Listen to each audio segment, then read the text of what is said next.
இது என்னுடைய கன்னி உரை அல்ல, வன்னி உரை. ஆகவே இந்த வன்னி உரைக்கு கொஞ்ச நேரம் அமைதியாக இருந்து அனுமதி கொடுக்குமாறு நான் பணிவன்போடு கேட்டுக்கொள்கின்றேன். இத்தனை பேர் நான் திமுக தோழர்கள் எல்லாருக்கும் நான் நன்றி சொன்னேன். எனக்கு பெல்ஸ் பால்சி என்ற ஒரு தேர்தல் நேரத்திலே ஒரு நோய் அட்டாக் ஆனது. அப்படியே அப்பொழுது மாண்புமிகு நம்முடைய அன்றைக்கு அமைச்சராக இருந்தார் அவர் எம்ஆர்கே பன்னீர்செல்வம் அண்ணன் அவர்கள்.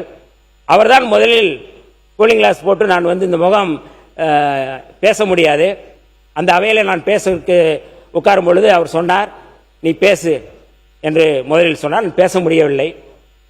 எனக்காக பேசி என்னுடைய வெற்றிக்காக பாராட்டிய மிக முக்கியமான திராவிட முன்னேற்ற கழகத்தினுடைய ஒரு தலைவர் என்றால் என்னுடைய அண்ணன் எம்ஆர்கே பன்னீர்செல்வம் அவர்கள்.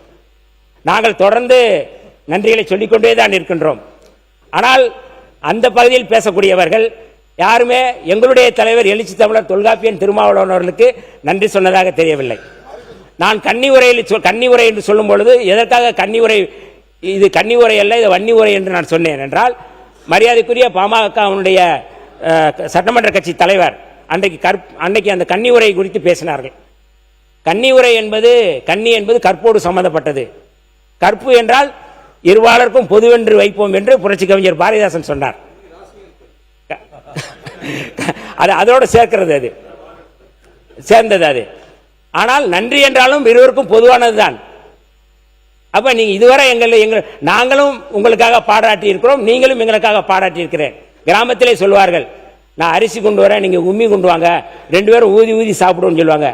அரிசி ஒரு இடத்துல இருக்கும், உம்மி ஒரு இடத்துல இருக்கும். ஆனால் ரெண்டையும் மிக்ஸ் பண்ணி ஊதி ஊதி சாப்பிடுவோம்னு சொல்லுவாங்க. ஆனால் ரெண்டு பக்கமும் அரிசி தான் இருக்கின்றது, ரெண்டு பக்கம் வாக்குகள் தான் இருக்கிறது, ரெண்டு பேருடைய உழைப்பும் இருக்கின்றது. ஆனால் இதுவரை அப்படியான நன்றி சொல்லவே நாங்கள் நன்றிக்குரியவர்கள் என்பதை இந்த அவையில் நான் பதிவு செய்ய விரும்புகின்றேன். அதற்காக நன்றி. எதிர்கட்சி தலைவர்